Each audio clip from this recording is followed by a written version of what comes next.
ইরানের সঙ্গে সুইজারল্যান্ডের শান্তি আলোচনা স্থগিতের একদিন পরই তা শুরুর কথা জানালো যুক্তরাষ্ট্র।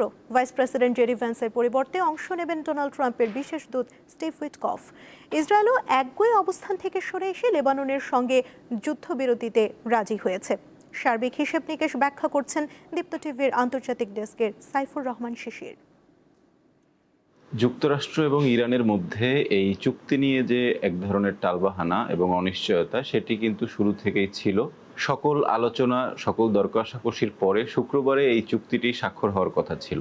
কিন্তু আমরা দেখেছি যে একদিন আগেই বৃহস্পতিবারে এই চুক্তিটি স্বাক্ষর হয় এবং শুক্রবারকে রাখা হয় এই শান্তি চুক্তি নিয়ে আরও অধিকতর আলোচনা করার জন্য। গতকালকে ওয়াশিংটন থেকে জানানো হয় যে আসলে শেষ মুহূর্তে সেই আলোচনাটি স্থগিত করা হয়েছে।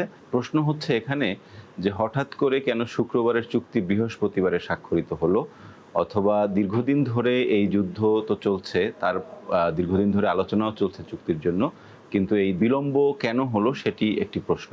ক্লেমনের কিউআর কোড স্ক্যান করো আর ঘুরে দেখো বাংলাদেশের ঐতিহ্য। ক্লেমন রিয়েলি বাংলাদেশি। এখানে একটি বিষয় স্পষ্টভাবে বোঝা যাচ্ছে যে G7-এর যে সম্মেলনটি অনুষ্ঠিত হয়েছে, সেই সম্মেলনে ট্রাম্প বেশ চাপের মধ্যেই পড়েছেন যাতে খুব দ্রুত সময়ের মধ্যেই চুক্তিটি স্বাক্ষর করা হয়।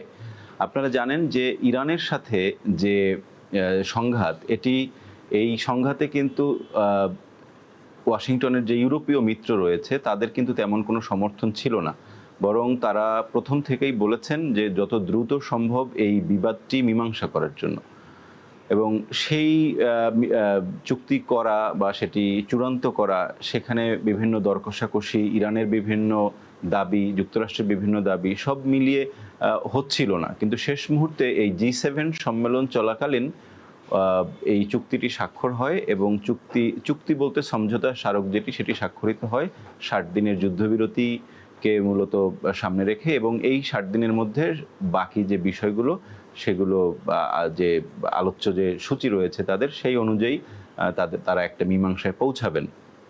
আর আরেকটি স্বস্তির খবর হচ্ছে যে লেবাননের যে দক্ষিণ অঞ্চলে যে হামলাগুলো অব্যাহত রেখেছিল ইসরায়েলি বাহিনী, সেটিও বন্ধের জন্য তারা গতকাল চুক্তি স্বাক্ষর করেছে।